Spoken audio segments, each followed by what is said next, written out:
السلام عليكم ورحمة الله وبركاته. إن الحمد لله نحمده ونستعينه ونستغفره ونعوذ بالله من شرور أنفسنا ومن سيئات أعمالنا. من يهده الله فلا مضل له ومن يضلل فلا هادي له. وأشهد أن لا إله إلا الله وحده لا شريك له. وأشهد أن محمدًا عبده ورسوله أرسله بالحق بشيرا ونذيرا وداعيا إلى الله بإذنه وسراجا منيرا.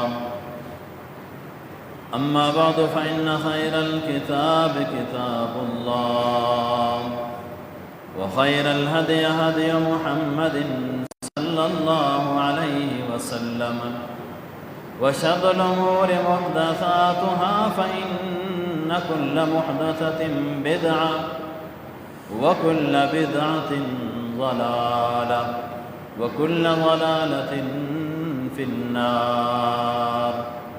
إن الله ملائكته يصلون على النبي يا أيها الذين آمنوا صلوا عليه وسلموا تسليما. اللهم صل على محمد وعلى آل محمد كما صليت على إبراهيم وعلى آل إبراهيم إنك حميد مجيد. اللهم بارك على محمد وعلى آل محمد كما باركت على إبراهيم وعلى آل إبراهيم إنك حميد مجيد. أما بعد فقد قال الله تبارك وتعالى في كلامه المجيد والفرقان الحميد بعد أعوذ بالله السميع العليم من الشيطان الرجيم من همزه ونفخه ونفثه. بسم الله الرحمن الرحيم.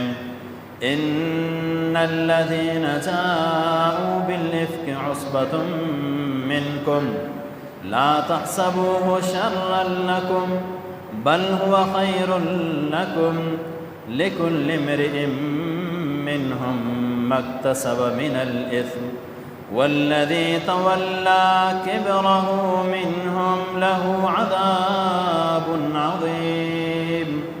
لولا إذ سمعتموه ظن المؤمنون والمؤمنات بأنفسهم خيرا وقالوا هذا إفك مبين. اللهم انفعنا بما علمتنا وعلمنا ما ينفعنا وزدنا علما. سبحانك لا علم لنا إلا ما علمتنا إنك أنت العليم الحكيم. رب اشرح لي صدري ويسر لي أمري واحلل عقدة من لساني يفقهوا قولي.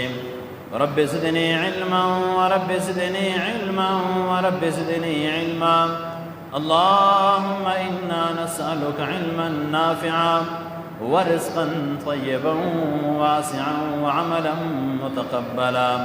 اللهم إنا نسألك حبك وحب نبيك وحب أصحاب نبيك وحب أزواج نبيك وحب عمل يقربنا إلى حبك. رب اغفر وارحم وأنت خير الراحمين. हर क़िस्म जी हमद सना बुज़ुर्गी किबरियाई वहदत वॾाई वाखाण अल्लाह तबारक व तआला जी ज़ात लाइ जुॻाए जेको अकेलो हिन सॼी काइनात जो ख़ालिक मालिक राज़िक ऐं माबूद बरहक आहे। बेशुमार दुरूद सलाम हुजन अल्लाह तबारक व तआला जे मोकिलियल तमामु अंबिया कराम अलैहिमुस्सलातु वस्सलाम ते, ख़ुसूसन असांजे आका सैयदना मुहम्मद रसूलुल्लाह सल्लल्लाहु अलैहि वसल्लम जिन जी ज़ात गिरामी ते, जे अज़ीम पैगम्बर अची करे असां भटकियल इंसान खे सिरात मुस्तक़ीम जहिड़ी सिधी राह जो ॾस ॾिनो। मुख़्तसरन हम्द सना खां बाद जीअं त हलंदड़ महीने जे अंदरि मुख़्तलिफ़ ख़ुतबात जुमअतुल मुबारक जे अंदरि या आम दरस दुरूस में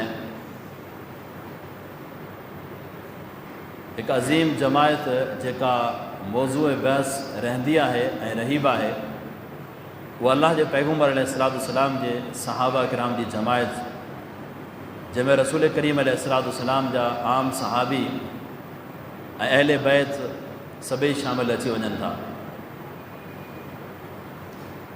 ऐं इन महीने में तव्हांखे हिकु तरफ़ उन्हनि सहाबा किराम अहले बैत सां मुहबत, उन्हनि जे शान ऐं अज़मत जूं ॻाल्हियूं ॿुधण ऐं ॾिसण में ईंदियूं, ऐं वरी कंहिं तरफ़ तव्हांखे उन जे अपोज़िट ॻाल्हियूं मिलंदियूं, मुखालफ़त में ऐं मनफ़ी पहलू जे हवाले सां बि तव्हांखे काफ़ी सारियूं शयूं जेके ग़लति तारीख़ी हक़ाइक़ खे ॾिठो वञे थो त हिकु ग़लति अंदाज़ में उहे बि शयूं अवाम नास जे साम्हूं रखियूं वञिबियूं आहिनि। असां मुस्लमान आहियूं, असांजो इहो फ़र्ज़ु आहे, असांजी ज़िमेदारी आहे रसूल करीम अलैहिस्सलाम जी सहाबा किराम जी जमायत जो दिफ़ा करणु, उन्हनि सां मुहबत करणु, अहले बैत सां मुहबत, अल्लाह जे पैगम्बर सल्लल्लाहु अलैहि वसल्लम जे ख़ानदान सां मुहबत, ऐं उन्हनि जे दिफ़ा जे लाइ इंसान पंहिंजे जिस्म जो खून ॾिए तॾहिं बि इहा क़ुर्बानी थोरड़ी आहे। हीअ असांजो ईमानी फ़र्ज़ु आहे, असांजो अख़लाक़ी फ़र्ज़ु आहे। तंहिं करे असां कोशिशि करियूं उन्हनि माण्हुनि मंझां हुजूं जिन जी ज़िंदगी अल्लाह जे पैगम्बर सल्लल्लाहु अलैहि वसल्लम जे सहाबा जे दिफ़ा में गुज़रे थी, अल्लाह जे पैगम्बर सल्लल्लाहु अलैहि वसल्लम जे अहले बैत जे दिफ़ा में, उन्हनि जी मुहबत में गुज़रे थी। ऐं जेकॾहिं कंहिं बि क़िस्म जी का कमी कोताही किथे असांखे नज़र बि अचे थी त असां उन शइ खे इग्नोर करे ऐं उन्हनि सहाबा जी क़ुर्बानीनि खे यादि कंदे, उन्हनि जी अज़मत ऐं फ़ज़ीलत खे यादि कंदे असां उन्हनि सां सची मुहबत करियूं। अल्लाह जे पैगम्बर अलैहिस्सलाम जे सहाबा किराम अहले बैत, उन्हनि जे पूरे इन सिलसिलत ज़हब जे अंदरि ख़ुसूसन अम्मा आयशा रज़ी अल्लाह ताला अन्हा जो नालो बि सर फ़हरिस्त हूंदो आहे। अम्मा आयशा अल्लाह जे पैगम्बर अलैहिस्सलाम जी घरवारी, अल्लाह जे पैगम्बर अलैहिस्सलाम जे अज़वाज जे मुतहरात में शामिल आहे, मोमिननि जी माउ आहे। रसूल करीम अलैहिस्सलाम खे अम्मा आयशा रज़ी अल्लाह ताला अन्हा सां मिसाली मुहबत हूंदी हुई। अल्लाह जे हबीब अलैहिस्सलाम खां दुनिया में पुछियो वियो, अल्लाह जो पैगम्बर मन अहब्बु नास इलैका, सभ खां वधीक तव्हांखे मुहबत कंहिंसां आहे दुनिया में? अल्लाह जे हबीब अलैहिस्सलाम फरमाया आयशा, मूंखे दुनिया जे अंदरि सभ खां वधीक मुहबत आयशा सां आहे। रसूल करीम अलैहिस्सलाम जिन खां पुछियो अल्लाह जे नबी मिनर रिजाल, मर्दनि मां कंहिंसां तव्हांखे वधीक मुहबत आहे? पर अबू हा, मर्दनि में मूंखे आयशा जे पीउ सां मुहबत आहे, सैयदना अबू बकर सिद्दीक़ रज़ी अल्लाह ताला अन्हु सां। अम्मा आयशा रज़ी अल्लाह ताला अन्हा जी फ़ज़ाइल ऐं उन जी हैसियत, उन जे शान ऐं मक़ाम खे ॾिठो वञे थो त क़ुरान ऐं हदीस में असांखे केतिरा ई इन क़िस्म जा हवाला मिलंदा जो उन जो शान ऐं हैसियत हिकु अलॻि मक़ाम रखे थो। पर ख़बर न छो असांजे आम मुआशिरे में जिन सहाबा किराम ऐं जिन अहले बैत जे मथां तंज़ कयो वञिबो आहे, उन में हिन अज़ीम ख़ातून, हिन अज़ीम औरत जी ज़ात खे बि निशानो बनायो वञिबो आहे। ऐं इहा ॻाल्हि नई ॻाल्हि न आहे, तारीख़ ॾिठो वञे थो त शुरू खां वठी करे अल्लाह जे पैगम्बर सल्लल्लाहु अलैहि वसल्लम जे दौर खां वठी करे अम्मा आयशा रज़ी अल्लाह ताला अन्हा जी ज़ात खे टारगेट करणु ऐं उन जे शान में घटि वधि ॻाल्हाइणु ऐं उन जी हैसियत खे घटाइण जी नामुमकिन कोशिशि करणु, इहा शुरू दौर खां वठी करे रही आहे। ऐं जेका हर दौर में ईअं सम्झो त नाकामी कोशिशि वेई आहे ऐं कॾहिं बि उहे पंहिंजे मक़सद में कामयाबु कोन विया आहिनि। अम्मा आयशा रज़ी अल्लाह ताला अन्हा जी ज़िंदगी सां तालुक़ रखंदड़ त खोड़ सारा वाक़ियात आहिनि। हर वाक़े में अम्मा आयशा रज़ी अल्लाह ताला अन्हा जी हैसियत अल्लाह ताला उजागर कई आहे। केतिरा ई वाक़िया अचनि था जंहिंमें ख़ुसूसन अम्मा आयशा रज़ी अल्लाह ताला अन्हा जी ज़िंदगी जो सां तालुक़ रखंदड़ वाक़िया इफ़्क जे नाले सां हिकु वाक़ियो मशहूरु आहे। हीउ उहो वाक़ियो आहे जेको सन 6 हिजरी में पेश अचे थो, जंहिंमें अम्मा आयशा रज़ी अल्लाह ताला अन्हा ते तुहमत लॻे थी। अब्दुल्ला बिन उबई ऐं उन जी जमायत जेके पंहिंजी कोशिशि करे उन्हनि खे मौक़ो मिली थो वञे ऐं बीबी आयशा रज़ी अलाह तआला अन्हा ते तोहमत हणनि था ऐं जंहिंजे करे मुस्लमाननि में हिकु परेशानी जी लहर छाइजी वञे थी। ऐं उन वाक़े जो अलाह तबारक व तआला ज़िक्र क़ुर करीम जी सूरह नूर में कयो आहे। सूरह नूर जे ॿिए रुकू जे अंदरि अलाह तबारक व तआला हिन वाक़े खे ज़िक्र कयो आहे। अहिड़ी तरह सां हदीसनि जे किताब सहीह बुखारी जे अंदरि इहो वाक़ियो तफ़सील सां मौजूदु आहे। सही मुस्लिम में ऐं ॿियनि हदीस किताबनि में बि साॻी वाक़ियो अम्मा आयशा रज़ी अलाह तआला अन्हा पंहिंजो ज़बानी तरह सां बयानु करे सही बुखारी जे अंदरि वाक़ियो मौजूदु आहे। बीबी आयशा रज़ी अलाह तआला अन्हा जी अल्लाह जे पैगम्बर सल्लल्लाहु अलैहि वसल्लम सां ऐं अल्लाह जे नबी सल्लल्लाहु अलैहि वसल्लम सां हद दर्जे जी मोहबत हूंदी हुई, जंहिंजा खोड़ सारा मिसाल अचनि था। रसूल करीम अलैहिस्सलाम फरमाईंदा हिकु दफ़ा आयशा ऐं तव्हांजी नाराज़गी ऐं ख़ुशी खे सम्झी वेंदो या कॾहिं कॾहिं। बीबी आयशा रज़ी अलाह तआला फरमाए अल्लाह जा पैगम्बर तव्हांखे कीअं ख़बर पए थी? फरमाए जॾहिं तूं मां राज़ी हूंदी आहीं त उन वक़्तु तूं कसम खणंदी व रब मोहम्मद, मूंखे मोहम्मद करीम सल्लल्लाहु अलैहि वसल्लम जे रब जो कसम आहे। पर जॾहिं तुंहिंजी दिलि में मुंहिंजे लाइ कावड़ हूंदी आहे त तूं कसम खणंदी व रब इब्राहिम, मूंखे सैयदना इब्राहिम अलैहिस्सलाम जे रब जो कसम आहे।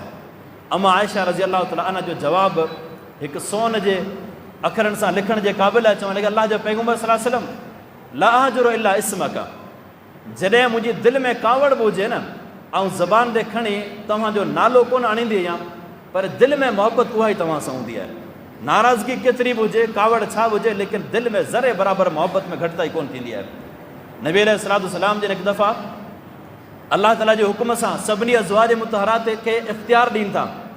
क़ुर करीम जो आयतूं नाज़िल थींदियूं, उन खां पाण माईंदा हाणे अव्हांजी मर्ज़ी आहे, जेकॾहिं मूं सां गॾु रहणु चाहियो थियूं तॾहिं बि तव्हांजे लाइ उहा रस्तो खुलियल आहे। जेकॾहिं तव्हां मूंखां जुदा थियणु चाहियो थियूं, ईअं बि न आहे जो इस्लाम खां ख़ारिज थी वेंदियूं, न, तॾहिं बि तव्हांजे लाइ रस्ता खुलियल आहिनि, ऐं तव्हांखे सुठे नमूने छॾे सघां थो। वाहिद सभ खां पहिरीं अम्मा आयशा रज़ी अलाह तआला ने जवाबु ॾिनो अल्लाह जे पैगम्बर खे। हालांकि अल्लाह जे नबी फरमाईंदा आयशा आउं जेका ॻाल्हि करियां पियो न, डायरेक्ट जवाबु न ॾिज, छो त नबी सल्लल्लाहु अलैहि वसल्लम खे इहो ज़हन में हो त मुमकिन आहे उमिरि नंढी आहे, औरत आहे, जज़्बात में अची करे कहिड़ो जवाबु ॾेई छॾे। पाण में तूं पंहिंजे माउ पीउ खां मशवरो वठी पोइ मूंखे ॿुधाइजि। जॾहिं अल्लाह जे पैगम्बर इहा ॻाल्हि कई, अम्मा आयशा चवनि अल्लाह जे पैगम्बर हिन मामले में माउ पीउ खां छा पुछां, मुंहिंजी ज़िंदगी सॼी तव्हां सां गॾु आहे। ऐं सभई अज़वाज मुतहरात इहो ई पुछनि थियूं त अम्मा आयशा कहिड़ो जवाबु ॾिनो आहे, असीं उहो ई साॻी जवाबु ॾींदियूंसीं। त खोड़ सारियूं रिवायतूं उन क़िस्म जूं अचनि थियूं। हिन अज़ीम औरत जे किरदारु ऐं इन जी हैसियत, उन जो मक़ाम हिकु अज़ीम आहे। हिन वाक़े सां अल्लाह तबारक व तआला अञा वधीक अम्मा आयशा रज़ी अलाह तआला अन्हा जी शान ऐं मक़ाम ऐं उन जी इज़त ऐं आबरू खे उजागर कयो आहे। जॾहिं 6 हिजरी में रसूल करीम अलैहिस्सलाम जे निकिरनि था ग़ज़वा बनी मुस्तलिक जे नाले सां, जंग लॻे थी, उन अल्लाह जे नबी फरमाईंदा नबी सलाम वञनि था ऐं अल्लाह जे पैगम्बर जी आदत मुबारक हूंदी हुई। अम्मा आयशा सां सभ खां वधीक मोहबत हुई, लेकिन सभिनी घरवारियुनि में कॾहिं बि अल्लाह जे पैगम्बर नाइंसाफ़ी कोन कई आहे, कॾहिं बि न। ईअं न आहे जो अम्मा आयशा सां वधीक मोहबत आहे उन करे अम्मा आयशा जे घर खे वधीक टाइम ॾियणु, ऐं जीअं आम मुआशिरे में थींदो आहे, रसूल करीम सल्लल्लाहु अलैहि वसल्लम हमेशह इंसाफ़ कयो आहे, हमेशह इंसाफ़ कयो आहे। तव्हांजो जॾहिं अल्लाह जो पैगम्बर कंहिं सफ़र ते निकिरंदा हुआ, पोइ उन सफ़र में जेकॾहिं पंहिंजी का घरवारी अल्लाह जे नबी गॾु वठंदा हुआ, रसूल करीम सल्लल्लाहु अलैहि वसल्लम क़ुर दाज़ी कंदा हुआ।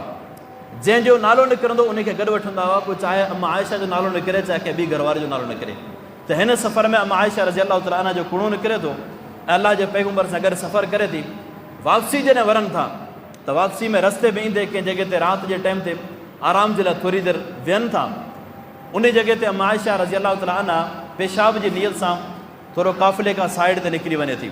सही बुखारी में जेके लफ़्ज़ ॿुधायूं पिया इन लफ़्ज़नि सां अम्मा आयशा रज़ी अलाह तआला अन्हा पंहिंजो बयानु कयल वाक़ियो मौजूदु आहे। त चवणु लॻी आउं पेशाब जी नियत सां साइड ते वञा थी, पेशाब करे वापसि अचां थी, त जॾहिं पंहिंजे उठ जे क़रीब पहुचां थी त पंहिंजे छाती खे हथु हणां थी त मूंखे जेको हार पातल हो उहो हार मुंहिंजे गले में मौजूदु न आहे। बीबी आयशा रज़ी अलाह तआला अन्हा जी ज़िंदगी में हार जे गुम थियण जा 2 वाक़िया अचनि था। हिकिड़ो हीउ वाक़ियो आहे ऐं हिकु ॿियो वाक़ियो अचे थो। उन में अल्लाह जे पैगम्बर सल्लल्लाहु अलैहि वसल्लम जिन सॼी राति सहाबा किराम उन हार खे ॻोल्हियो आहे, लेकिन नज़र कोन आयो आहे। आख़िरकार निमाज़ जो टाइम थिए थो ऐं अल्लाह ताला क़ुर करीम जूं आयतूं नाज़िल कयूं त तव्हां वटि जेकॾहिं पाणी न आहे त परेशान न थियो, फ़तयम्ममू सईदन तय्यबा, मिटीअ सां तयम्मुम करे तव्हां निमाज़ पढ़ो। उन ई वाक़िए सां ई तालुक़ु रखंदड़ तयम्मुम जो वाक़ियो आहे। उन टाइम ते सहाबी रसूल आहे सैयदना उसैद बिन हुज़ैर रज़ी अलाह तआला अन्हु अल्लाह जे पैगम्बर जी अज़ीम घरवारी उम्मुल मोमिनीन आयशा रज़ी अलाह तआला अचे थो, चवणु लॻो मा हिय बि अव्वल बरकतकुम या आल अबी बकरिन, अम्मा आयशा खे चवणु लॻो, आयशा ओ आले अबू बकर, तव्हांजे करे हीअ असांजे में हिकु पहिरीं बरकत कोन आई आहे। यानी तव्हांजे मसइलनि जे करे, तव्हांजे करे केतिरा ई मसइला मुस्लमान जे लाइ आसान थी विया आहिनि। हालांकि ज़ाहिरी एतबार सां शुरू में परेशानी जो मरहलो हो, लेकिन बाद में तयम्मुम जा जॾहिं अहकाम नाज़िल थींदा, ज़िंदगी भर जे लाइ हिकिड़ो इस्लाम जो कानून बणी वञे थो। जंहिं जॻह ते के माण्हू खे परेशानी आहे, पाणी नथो मिले या पाणी इस्तेमालु नथो करे सघे, फ़तयम्ममू सईदन तय्यबा, मिटी सां हुनखे तयम्मुम करण जो हुकुम आहे। हिकु उहो अलॻि वाक़ियो आहे। ऐं हीअ अञा अलॻि वाक़ियो आहे जंहिंमें अम्मा आयशा रज़ी अलाह ताला वरी वञे थी हार खे ॻोल्हण जे लाइ। ऐं उन टाइम ते जेका औरतूं उठनि ते सफ़र कंदियूं हुयूं, त उनजे लाइ उठनि ते हौदज नाले सां कुझु शयूं, जीअं पाण पेती निमा का शइ थिए, इन्हनि में बॉक्स ॾिमा, इन क़िस्म जो काठियुनि जी का शइ ठहियलु हूंदी हुई, जेका उठनि ते ॿिन्ही तरफ़ खां रखी करे औरतूं उन में वेंदियूं तां त औरतुनि जो पर्दो बरक़रार रहे, बेपर्दा का औरत न थिए। उन ई मामले में त उहे साॻी औरतूं पंहिंजे नमूने अची वेही रहंदियूं उन में। त जॾहिं काफ़िले जे निकिरण जो टाइम थिए थो, त उन टाइम ते जेको उन उठ ते हौदज रखणो उहो खणी करे उठ ते रखे थो, त अम्मा आयशा रज़ी अलाह ताला अन्हा इन हौदज में मौजूदु आहे। ऐं ख़ुदि बि आयशा बयानु करे थी त उन टाइम ते मुंहिंजो वज़न को ॻरो कोन हो, छो त असांखे खाधे लाइ का ख़ासि शइ कोन मिलंदी हुई। सादो खाधो खाईंदा हुआसीं ऐं हल्को नॉर्मल खाधो, उन करे असांजो वज़न एतिरो मुंहिंजो ॻरो न हो, मामूली वज़न हो। एतिरो वज़न हो जो हुनखे ख़बर कोन पई त हिन हौदज में औरत वेठल आहे या ख़ाली आहे। उन साॻी खणी करे उठ ते रखे थो, काफ़िलो रवानो थी वञे थो। बीबी आयशा रज़ी अलाह ताला जॾहिं हार ॻोल्हे करे वापसि अचे थी, ॾिसे थी त काफ़िले ते को मौजूदु ई कोन्हे। राति जो टाइम आहे, औरत आहे, बा इज़त ऐं बापर्दा बा किरदार औरत आहे, जंहिंजी ज़िंदगी में उनजे किरदार जो मिसाल दुनिया में मिलणु नामुमकिन आहे। इंसान जेकॾहिं ॾिसे थो न केतिरियूं बा किरदार औरतूं आयूं, लेकिन जेका हैसियत ऐं जेका मक़ाम अलाह तबारक तआला आयशा खे ॾिनो आहे न, अहिड़ो दुनिया में कंहिं बि औरत खे मक़ाम हैसियत कोन मिली सघी आहे। उहा साॻी औरत राति जो पहिर आहे, अकेली आहे, अची करे लेकिन वरी बि हिकु अक़िलमंदी। हिन वाक़े जे अंदरि असांजे लाइ खोड़ सारा सबक़ आहिनि, जंहिंमें हिकु इहा बि शइ आहे त जेका इंसानु जिते शइ गुम कंदो आहे न, वरी उते वञी ॻोल्हींदो आहे। ऐं सफ़र जो हिकु उसूल बि आयशा असांखे ॿुधाए छॾियो, जेकर को बि शख़्स कंहिं काफ़िले खां जुदा थी वञे थो, त उनखे घुरिजे जितां खां जुदा थियो उते ई वारी साॻी वेही रहे। त लाज़मी जेके उनखे तलाश करण वारा हूंदा, ॻोल्हण वारा हूंदा, उन साॻी जॻह ते लाज़मी ईंदा।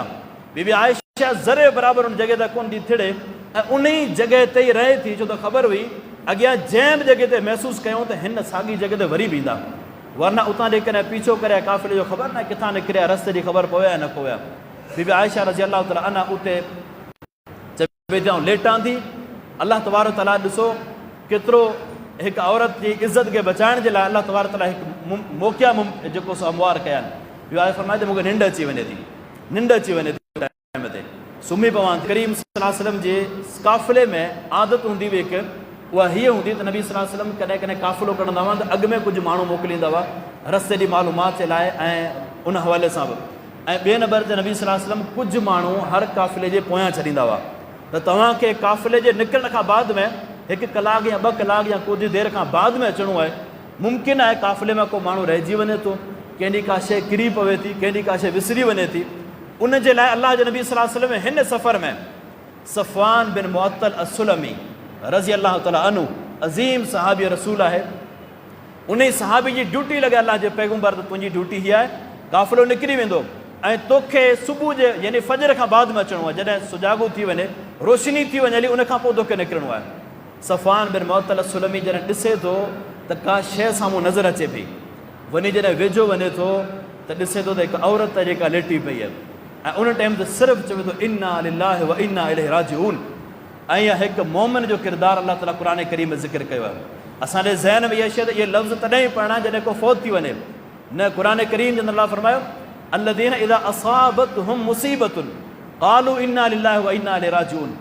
जॾहिं बि हिकु मुस्लमान खे तकलीफ़ पइजंदी आहे न त इन्ना लिल्लाहि व इन्ना इलैहि राजिऊन पढ़ंदो आहे। तव्हांजो अम्मा आयशा रज़ी अलाह ताला अन्हा जेको असरु अचे थो, घर में हवा तेज़ लॻे थी, ॾीओ उजामी वञे थो ऐं उन ॾीए उजण जे टाइम ते बि अम्मा आयशा इन्ना लिल्लाह पढ़ियो आहे। असां वटि थिए थो न लाइट वञे थी हली, को मसइलो थी वञे थो, उन टाइम ते आम असांजो मुस्लमान कॾहिं वापडा वारनि खे गार ॾेई छॾे थो, कॾहिं लाइट वारनि खे गार ॾेई छॾे थो, कॾहिं ख़ुदि उन बिजली खे गार ॾेई छॾे थो। छा मिले थो उहा शइ? उहा गार उन ते पहुचे त कोन थी न, पंहिंजो अमल इंसानु ख़राबु करे थो, पंहिंजे मथां बोझ विझे थो।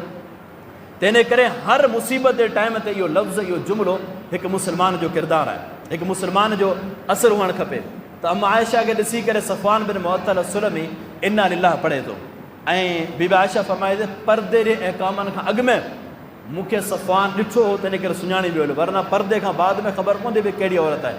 उन टाइम ते उठ खे क़रीब विहारे थो ऐं सम्झी वञा थी त उन टाइम ते बीबी आयशा फरमाए थी त बग़ैर कंहिं ॻाल्हाइण जे उन साॻी उठ ते वेही थी रहां ऐं सफ़वान बिन मुअत्तल उतां खणी करे जेको उठ खे रवानो थी वञे थो।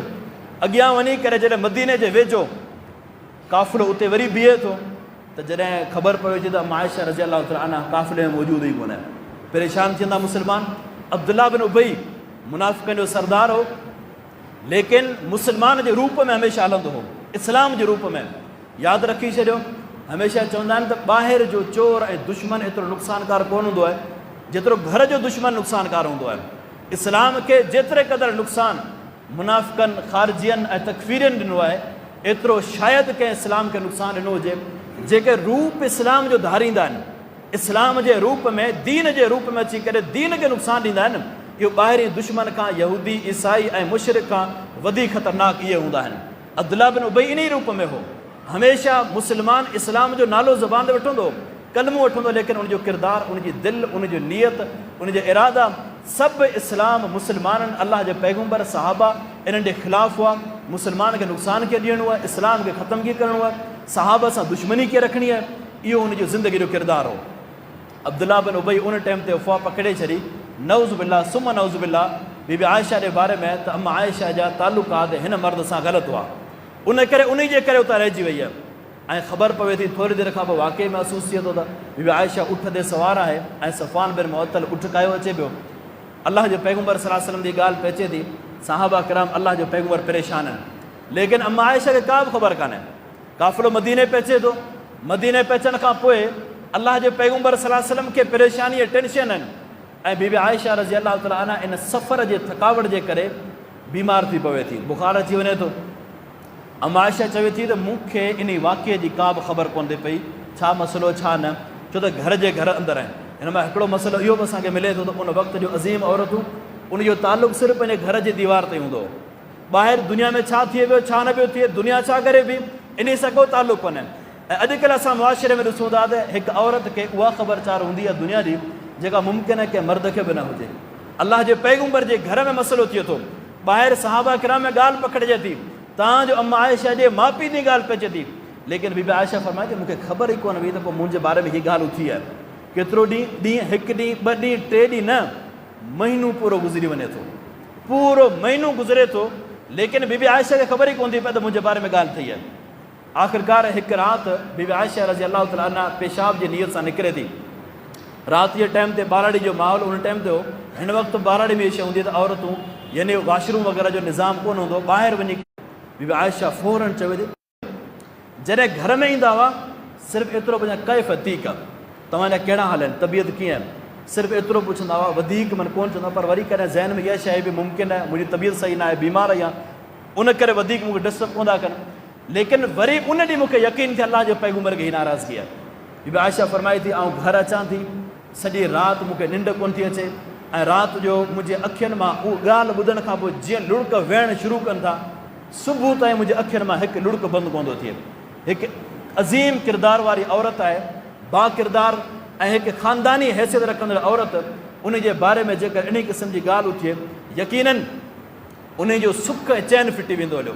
तव्हां या असां पंहिंजो पाण ते गौर करियूं, असीं गुनाहगार हुजूं, मुजरिम हुजूं, ॾोहारी बि हुजूं, बावजूदि इन जे ॾोहारी हुजूं, उन जे बावजूदि जेकॾहिं तव्हां या असांजी का ग़लती ओपन थी वञे थी, इंसान जो सुख चैन फिटी वेंदो आहे न। पर जेकॾहिं हिकु औरत में इन क़िस्म जी ग़लती जो तसवुर ई न हुजे ऐं उन जे बारे में हेॾी वॾी ॻाल्हि थी वञे, यकीननि बीबी आयशा फरमाए थी मुंहिंजो सुख चैन फुटी वञे थो ऐं राति जो निंड कोन पई अचे। सुबुह थिए थो ऐं अलाह जे पैगम्बर खां इजाज़त वठां थी ऐं चवां थी मूंखे इजाज़त ॾियो ऐं पंहिंजे पीउ जे घर वञा। नबी अलैहिस्सलाम जन मूंखे इजाज़त ॾींदा त तव्हां पंहिंजे पीउ जे घर वञो। हिन मां असांखे हिकु सबक़ु इहो मिलियो आहे त ॾिसो ज़ाल ऐं मुड़ुस जो किरदारु, उनजो तालुक़ु हेॾो वॾो मसइलो थियो आहे, 1 महीने जो मामिलो हलियो आहे, अलाह जो पैगम्बर परेशान आहिनि, लेकिन उन टाइम ते बि हिकु औरत हिकु घरवारी जी हैसियत सां, हिकु ज़ाल जी हैसियत सां उन मुड़ुस जो घर छॾे कावड़ जी नाराज़ थी करे पंहिंजे माइटनि जे घर कोन थी वञे। इजाज़त वठण खां बाद में, छो त उन खे उहा हैसियत ॾिए थी, मक़ाम ॾिए थी त वरी बि मुंहिंजो सर जो ताज आहे। उन टाइम ते अलाह जे पैगम्बर जी इजाज़त सां अम्मा आयशा वञे थी घर ऐं पंहिंजी माउ जे साम्हूं पहिरीं मुलाक़ात थिए थी माउ सां। उन खे ॿुधाए त माण्हुनि मुंहिंजे बारे में हीअ ॻाल्हि कई आहे। माउ ऐं पीउ जो किरदारु हूंदो आहे हमेशह पंहिंजी नियाणी पंहिंजी धीअ जे घर खे आबाद करण में। जंहिं जॻह ते अजाई जेका औलाद जी ज़िंदगी में मुदाख़िलत माइटनि जी थींदी आहे, उहा उन औलाद जी ज़िंदगी खे तबाह करे छॾींदी आहे। हिन जॻह ते तव्हां ॾिसो न, हिकु जेकॾहिं ॾिसूं था त बीबी आयशा रज़ी अलाह ताला बा किरदारु औरत आहे।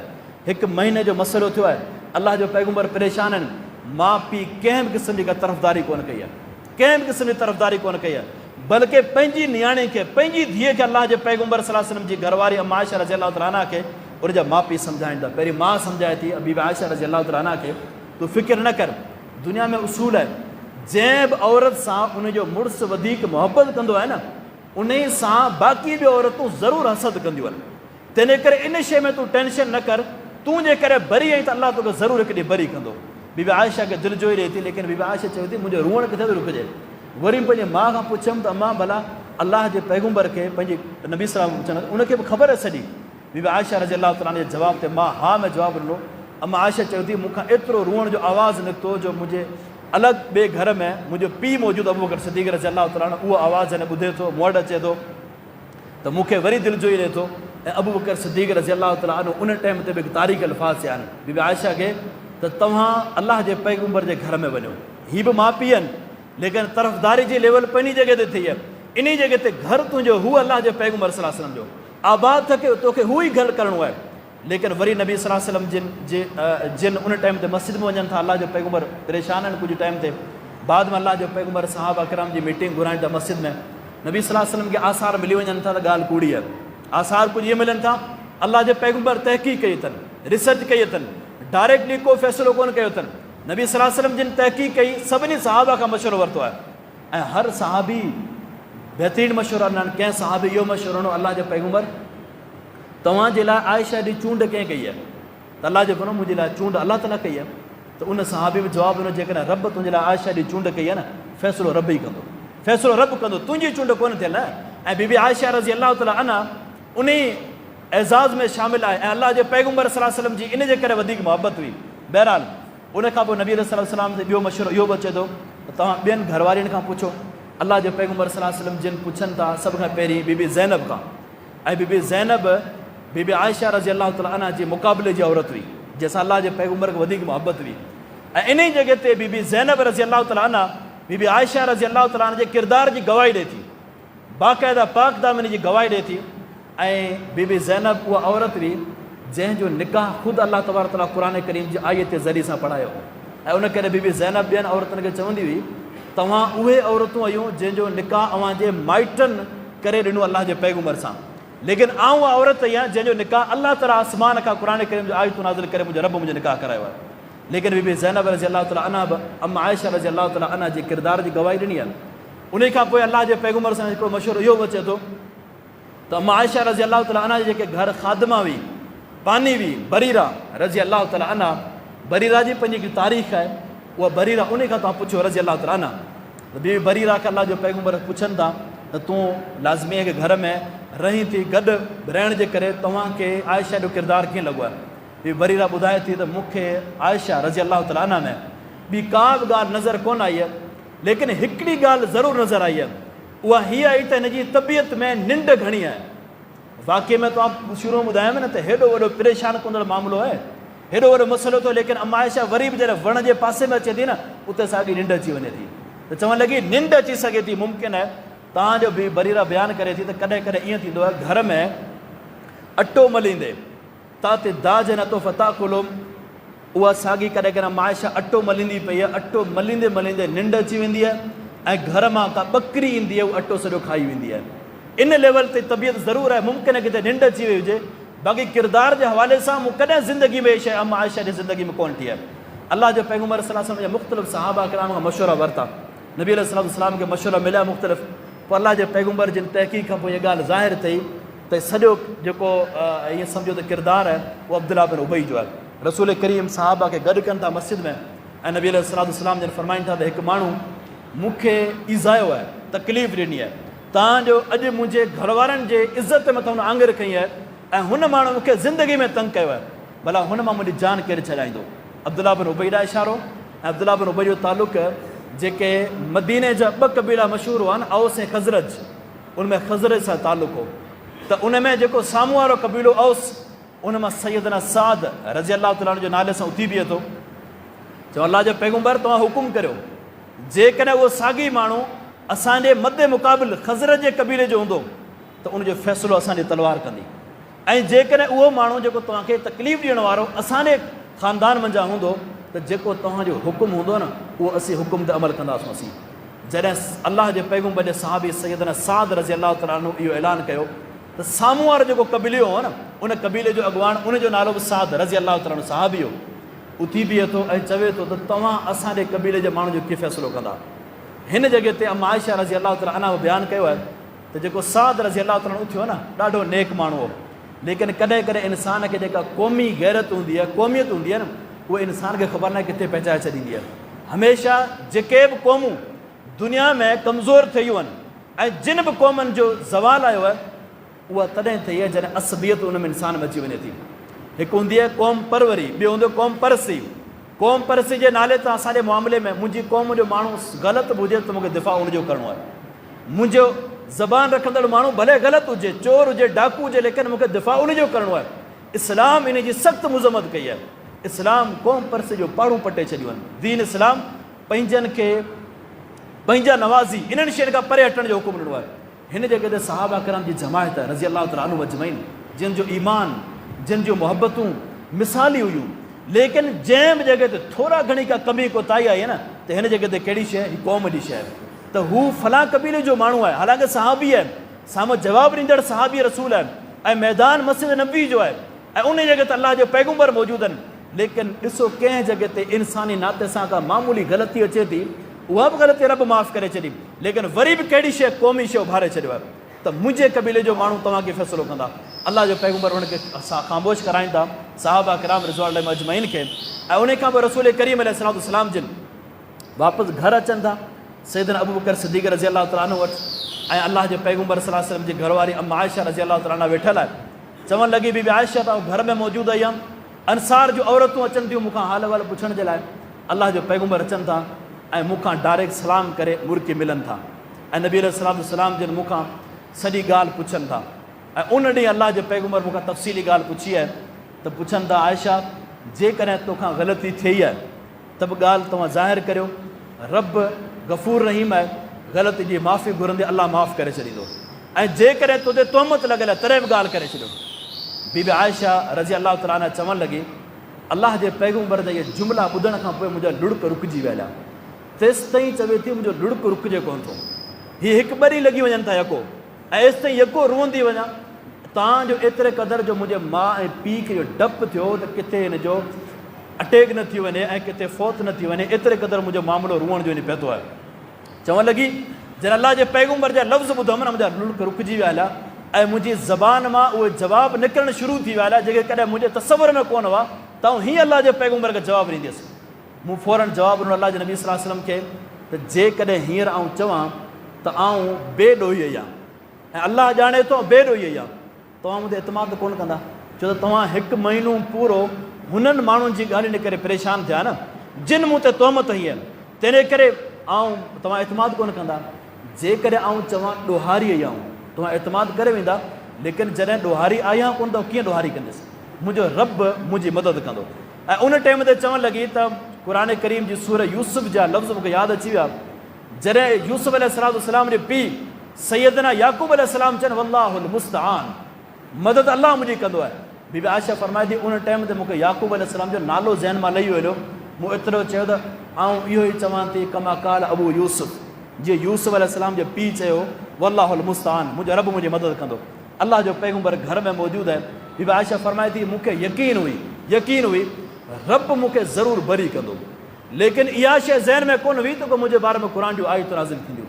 अलाह जे पैगम्बर सल्लल्लाहु अलैहि वसल्लम जे वही नाज़िल थिए थी। नबी सल्लल्लाहु अलैहि वसल्लम जॾहिं वही वारी कैफ़ियत थींदी हुई, रसूल करीम सन कंधु झुकाए छॾींदा हुआ। अलाह जे नबी सल्लल्लाहु अलैहि वसल्लम जे चहिरे मुबारक तां गर्मी पघर जा कतरा ज़मीन ते किरण शुरू थींदा हुआ, भले खणी सर्दी सख़्तु छो न हुजे।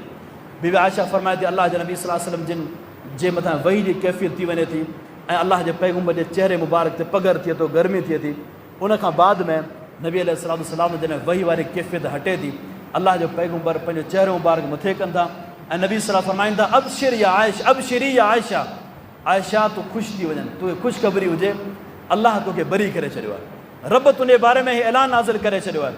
उन टाइम ते मुंहिंजा माउ पीउ मूंखे चवनि था आयशा उथी अलाह जे पैगंबर जो थोरो मञ।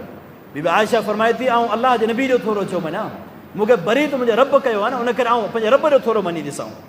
उन टाइम ते चयो थी अलाह जो शुक्र अदा करियां थी ऐं अलाह ताला क़ुर करीम जूं सूरह नूर जूं इहे आयतूं नाज़िल कयूं जेके मूं तव्हांजे साम्हूं कुझु हिकु ॿ आयतूं पढ़ियूं आहिनि, जंहिंमें अलाह ताला इहा शइ वज़ाहत कई आहे त जिन माण्हुनि इफ़्क अलाह ताला वाक़े खे सॼो क़ुर करीम इफ़्क जी माना हथनि जो ठाहियल, जंहिंजे बारे में कंहिं क़िस्म जी का हक़ीक़त ई न हुजे, ख़िलाफ़ हक़ीक़त को वाक़ियो फरमाए इन लदीन जाऊ बिल इफ़्क उसबतुम मिनकुम, जिन माण्हुनि हथनि जो कूड़ ठाहे करे हिन अज़ीम औरत मथां तोहमत हई आहे, उन्हनि मां कुझु अवां मुंहिंजा माण्हू बि शामिल आहे, नंढड़ी जमायत अवां जी बि शामिल आहे। ला तहसबू शर्रन लकुम बल हुव खैरुन लकुम, रब फरमायो तव्हांजे लाइ वाक़ियो बुराई कोन्हे, ख़राबु न आहे, तव्हांजे लाइ इन में भलाई आहे। हेॾो वॾो वाक़ियो जो महीनू परेशान आहिनि, लेकिन इन ई वाक़े असांखे ज़िंदगी में केतिरा ई सबक़ सेखारे छॾिया। अम्मा आयशा रज़ी अल्लाह तआला अन्हा जो किरदारु डायरेक्टली क़ुर करीम जो हिसो इन वाक़े खां पोइ बणिजी वियो आहे ऐं क़ुर करीम जूं हेॾियूं नाज़िल आयतूं अल्लाह ताला नाज़िल करे डायरेक्ट बीबी आयशा रज़ी अल्लाह तआला अन्हा जी अहमियत, उनजी फ़ज़ीलत, उनजी हैसियत, उनजी किरदारु ऐं उनजी शख़्सियत खे उजागर करे छॾियो, जेको दुनिया में क़यामत ताईं पढ़ियो वञिबो आहे। इहो वाक़ियो तव्हांजे लाइ बहितरु अथो, तव्हांजे लाइ भलाई आहे। लेकुल इम्रिन मिन मक़्तसब मिनल इस्म, अल्लाह ताला फरमाए त जंहिं माण्हू जो जेतिरो इन में हिसो हूंदो आहे न, उनखे एतिरो उन क़यामत जे अज़ाब मिलंदो, सज़ा मिलंदी। फरमाए वल्लज़ी तवल्ला किब्रहू मिनहुम लहू अज़ाबुन अज़ीम, जंहिंजो वधीक किरदारनि में अब्दुल्लाह बिन उबई, उनजे लाइ दर्दनाक अज़ाब आहे। अलाह जे पैगंबर सल्लल्लाहु अलैहि वसल्लम उन खां पोइ जेके 30 मुस्लमान शामिल हुआ सहाबी, उनखे बाक़ाइदा अलाह जे नबी सल्लल्लाहु अलैहि वसल्लम 80 कोड़ा जेका सज़ा हूंदी आहे उहा हई ऐं उन खां पोइ रब उहा ग़लती माफ़ करे छॾी। ऐं रसूल करीम सल्लल्लाहु अलैहि वसल्लम मुनाफ़िक़नि खां कंहिं क़िस्म जो इंतकाम कोन वरितो, न उन्हनि ते हद लॻाई, न का सज़ा ॾिनी आहे। उन सज़ा अलाह ताला उन ख़ुदि पाण फरमाए लहू अज़ाबुन अज़ीम, उनजे लाइ दर्दनाक अज़ाब आहे। हिन वाक़े मंझां असांखे खोड़ सारा सबक़ ऐं नसीहतूं मिलनि था। सभ खां पहिरीं शइ मिले थी त शैतान यजरी मिनल इंसान मजरत दम, शैतान इंसान जे जिस्म में उन जॻह ते पहुचंदो आहे जिते इंसान जो खून पहुचंदो आहे। जिस्म जो कहिड़ो हिसो जिते इंसान जो खून न पहुचंदो हुजे, पूरे जिस्म में शैतान इंसान जो कंट्रोल करे सघे थो। ऐं उन करे इंसान खे घुरिजे त पंहिंजो पाण खे हमेशह मशकूक मामलात खां बचाए, मशकूक मामलात खां। ज़िंदगी में इंसान केॾो बाकिरदार छो न हुजे, लेकिन इंसानी नाते सां मामूली क़िस्म जी किथे का कमी थी वेंदी आहे त उनजो शैतान ग़लति असरु फ़ाइदो वठंदे ऐं उनजी ज़िंदगी जी महिनत खे ज़ाया करे छॾींदो आहे। अम्मा आयशा रज़ी अल्लाह तआला अन्हा जहिड़ी अज़ीम औरत, उनजे बारे में शैतान केॾी प्रोपगंडा करे छॾी, जेकर तव्हां ऐं मूं जहिड़ो गुनाहगार इंसान मिली वञे, उन जॻह ते जेकर दुनिया में मुआशिरे में जेकर ग़लति अफ़वाह पकड़ी वञनि त टेंशन वञण जी ज़रूरत कोन्हे। ऐं उन ॿियो असांखे सबक़ मिले थो अम्मा आयशा रज़ी अल्लाह तआला अन्हा जी फ़ज़ीलत। अल्लाह तबारक तआला हर कंहिंजे किरदार खे ज़िक्र कयो आहे, कंहिंजे किरदार जूं गवाहियूं कंहिं इंसान ॾिनियूं आहिनि, दुनिया वारा ॾिनियूं आहिनि, लेकिन बीबी आयशा वाहिद औरत आहे जंहिंजे किरदार जी गवाही क़ुर करीम ॾेई छॾी आहे। हिकु अम्मा मरियम आहे, अम्मा आयशा रज़ी अल्लाह तआला अन्हा, उनजे किरदार जी गवाही रब क़ुर करीम जो हिसो बणाए छॾी। अॼु दुनिया केॾी कोशिशि करे उन बीबी आयशा रज़ी अल्लाह तआला जे बारे में घटि वधि ॻाल्हाइण जो। तव्हां स्टेजनि ते ॿुधंदा, तव्हां मुख़्तलिफ़ तक़रीर में ॿुधंदा, किताबनि में पढ़ंदा ऐं वॾनि आवाज़नि में तव्हांखे उन अम्मा आयशा रज़ी अल्लाह तआला तोहमत हणंदे माण्हू नज़र ईंदा, लेकिन कुझु बि चवनि रब उन जे किरदार खे क़ुर करीम जो हिसो बणाए छॾियो आहे, जंहिंजो हिकु हर्फ़ मिटिजी सघिजे ई कोन थो। जेसिताईं क़ुर करीम मौजूदु आहे एसे अम्मा आयशा जो किरदारु पढ़ियो, लिखियो, ॿुधो वञिबो। अहिड़ी तरह सां हिन मां असांजे लाइ इहो बि सबक़ मिलियो, अलाह जो पैगंबर अलैहिस्सलातु वस्सलाम जिन आलिमुल ग़ैब न आहिनि, आलिमुल ग़ैब न आहिनि। जेकॾहिं रसूल करीम सल्लल्लाहु अलैहि वसल्लम खे ग़ैब जो इल्मु हुजे हा न, अॼु दुनिया में हर अहिड़ो गैरो ग़ैब जी जेको सो दावा करे पियो, आम इंसान चवंदो अलाह जे नबी जे बारे में त आलिमुल ग़ैब आहे, अलाह जे पैगंबर जी शख़्सियत पंहिंजी जॻह ते, लेकिन हर दुनिया जो माण्हू बाबा फलां ॻाल्हि थी आहे, चोरी थी आहे, आउं तोखे नालो कढी ॾींदुसि न। महीनू पूरो सहाबा परेशान, अलाह जे नबी परेशान, अम्मा आयशा जूं निंडूं उॾी वञनि थियूं, लेकिन अलाह जे पैगंबर खे ख़बर कोन थी पए मसइलो छा आहे, मामिलो छा आहे। अलाह जो पैगंबर सल्लल्लाहु अलैहि वसल्लम आलिमुल ग़ैब कोन्हनि। अहिड़ी तरह सां न मालूम थियो अलाह जो पैगंबर मुख़्तार कुल न आहिनि। जे रसूल करीम सल्लल्लाहु अलैहि वसल्लम जे अख़्तियार में सभु कुझु हुजे हा न, त मुनाफ़िक़नि जी जमात खे ख़तमु करे छॾे। अलाह जो पैगंबर सल्लल्लाहु अलैहि वसल्लम जॾहिं चवंदा न फलां माण्हू दुनिया सॼी खे ऊंधो करे छॾींदो, दुनिया जो नुक़सानु करे छॾींदो। अलाह जे पैगम्बर उन्हनि खे पहची कोन सघिया। अहिड़ी तरह सां हिन मां असांजे लाइ इहा बि नसीहत मिले थी, इहो बि सबक़ु मिले थो जो अम्मा आयशा रज़ी अलाह ताला अन्हा जे बारे में अलाह ताला इहो वाक़ियो ज़िक्र कयो, उनखां पोइ हिकु उसूल ॿुधाए छॾियो। फरमाए जॾहिं तव्हां ताईं बीबी आयशा जी तोहमत जो वाक़ियो पए थो न, लौला इद समिअतुमूहु ज़न्नल मुमिनून वल मुमिनात बिअनफुसिहिम खैरन वक़ालू हादा इफ़्कुम मुबीन। इन ॿ आयतूं जेके अलाह ताला ज़िक्र कयो न, ज़िंदगी सॼी में उन्हनि माण्हुनि जे मुंहं ते लॻाम आहे जेके माण्हू चवंदा बाबा तहक़ीक़ करणु खपे। जेकॾहिं हीअ ॻाल्हि फलां साहबी जे बारे में आई आहे न, वरी बि तहक़ीक़ करियूं। हिकु तहक़ीक़ इहा शइ हूंदी आहे त ॻाल्हि सही आहे ग़लति आहे, पर ॿी तहक़ीक़ इहा त सहाबी सही आहे ग़लति आहे, इहा तहक़ीक़ पाण रखणु घुरिजे। अलाह ताला फरमायो त जेकॾहिं तव्हां वटि अम्मा आयशा जी तोहमत जो मामिलो आयो, तव्हां डायरेक्टली ईअं छो कोन चयो त हीअ त कूड़ सिधो सऊं। तव्हांखे डायरेक्ट चवणु खपे बीबी आयशा जे किरदार जी गवाही ॾियणु खपे हा। उन करे असां इन्हनि मामलात में तहक़ीक़ हटी वञूं। इहा तहक़ीक़ करणु खपे त ॻाल्हि सही आहे ग़लति आहे, पर जॾहिं ख़बर पए त हीअ सहाबी ॾे मनसूब आहे, सहाबी रसूल सही आहे या सहाबी ग़लति आहे, इन तहक़ीक़ जी असांखे ज़रूरत ई कान्हे। इहे शयूं असांखे इन शइ में मिलनि थियूं। अलाह तबारक ताला इन्हनि पूरे किरदार खे ज़िक्र कयो आहे ऐं इन वाक़िए में जेको मिस्ताब आहिनि असां सां जेको मौजूदु हो शख़्स अबू बकर सिद्दीक़ रज़ी अल्लाह हुनखे सांढियो। आख़िर अबू बकर सिद्दीक़ चयो त हिन ख़र्च कोन कंदुसि। पोइ अलाह ताला क़ुर करीम जी वरी आयतूं नाज़िल कयूं, वला यातल उलुल फ़ज़ल मिनकुम वस्साअत ऐं यूती उलुल क़ुरबा ऐं यूतू उलुल क़ुरबा वल मसाकीन वल मुहाजिरिन फ़ी सबीलिल्लाह वलयाफ़ू वलयस्फ़ू। अलाह ताला हीअ आयतूं नाज़िल कयूं त अबू बकर खे घुरिजे त उन्हनि खे माफ़ु करे छॾे। अबू बकर सिद्दीक़ रज़ी अल्लाह ताला उन खां पोइ माफ़ु करे छॾियो। हेॾो वॾो मसइलो थियो ऐं पंहिंजी नियाणी जे तोहमत ते हणण वारे माण्हुनि में शामिलु थियण वारे माण्हू खे बि अलाह जे पैगम्बर जन अज़ीम साहबी माफ़ु करे छॾियो। ऐं इन मां असांखे इहो सबक़ु मिले थो त इंसानु जॾहिं माफ़ी वारो पहलू वठंदो आहे, अलाह उनजी अज़मत हैसियत बुलंद करे छॾींदो आहे। त हीउ मूं तव्हांजे साम्हूं जेको वाक़ियो ज़िक्र कयो आहे, अलाह ताला क़ुर करीम जी सूरह नूर में बि इहो साॻी वाक़ियो ज़िक्र कयो आहे। अहिड़ी तरह सां हदीसनि जे किताबनि में बि इहो साॻी वाक़ियो मौजूदु आहे, सही बुखारी जे अंदरि। ऐं अहिड़ी तरह सां हदीस ॿियनि किताबनि में मौजूदु आहे। 2661 नंबर जेका हदीस हुई, इन जो ख़ुलासो मूं तव्हांखे ॿुधाए थो। जेका शइ मूं तव्हांजे साम्हूं ज़िक्र कई अथमि, सही बुखारी जी 2661 नंबर हदीस, इन में ख़ुलासतन जेको तव्हांजे साम्हूं ज़िक्र कयो, अम्मा आयशा रज़ी अल्लाह अन्हा पंहिंजे ज़बानी जो वाक़ियो पेश कयो आहे। अलाह ताला खां दुआ आहे अलाह तबारक ताला असांखे अज़वाज मुतहरात सां उम्महातुल मोमिनीन सां दिली तरह सां मुहबत करणी तौफ़ीक़ अता फ़रमाए। अलाह ताला असांखे हक़ीक़ी तौर ते उन्हनि जो सचो ऐं फर्मा बरदार औलाद हुजण जो रिश्तो निभाइण तौफ़ीक़ अता फ़रमाए। असांजी दिलियुनि में उम्महातुल मोमिनीन सां सची मोहबत हुजणु घुरिजे। अलाह जे पैगम्बर जे घर सां, अलाह जे नबी सल्लल्लाहु अलैहि वसल्लम जे ख़ानदान सां, अलाह जे पैगम्बर सल्लल्लाहु अलैहि वसल्लम जे ख़ानदान में उहे माण्हू जेके मुस्लमान आहिनि, सहाबा आहिनि, अहिड़ी तरह सां हर सहाबी रसूल सां अलाह ताला असांखे सची मोहबत करणी तौफ़ीक़ अता फ़रमाए। अलाह तबारक ताला असांखे क़यामत जे ॾींहुं उन्हनि माण्हुनि में उथियारे जिन माण्हुनि जी ज़िंदगी रब जी ज़ात जो दिफ़ा, अलाह जे पैगम्बर जो दिफ़ा, पैगम्बर जे अहले बैत जो दिफ़ा ऐं सहाबा किराम जे दिफ़ा में ज़िंदगी गुज़री हुजे। अलाह तबारक ताला असांखे क़ुर करीम खे पढ़णु, सम्झणु ऐं उन में सही ॻाल्हियुनि ते अमल करणु तौफ़ीक़ अता फ़रमाए। जेके गुनाह ऐं ग़लतियूं क़ुर करीम में ज़िक्र थियल आहिनि त हीअ इंसान में न हुजणु घुरिजनि, अलाह ताला असांखे उन्हनि ग़लतियुनि गुनाहनि खां बचाए। व आख़िर दावाना अनिल हम्दुलिल्लाहि रब्बिल आलमीन।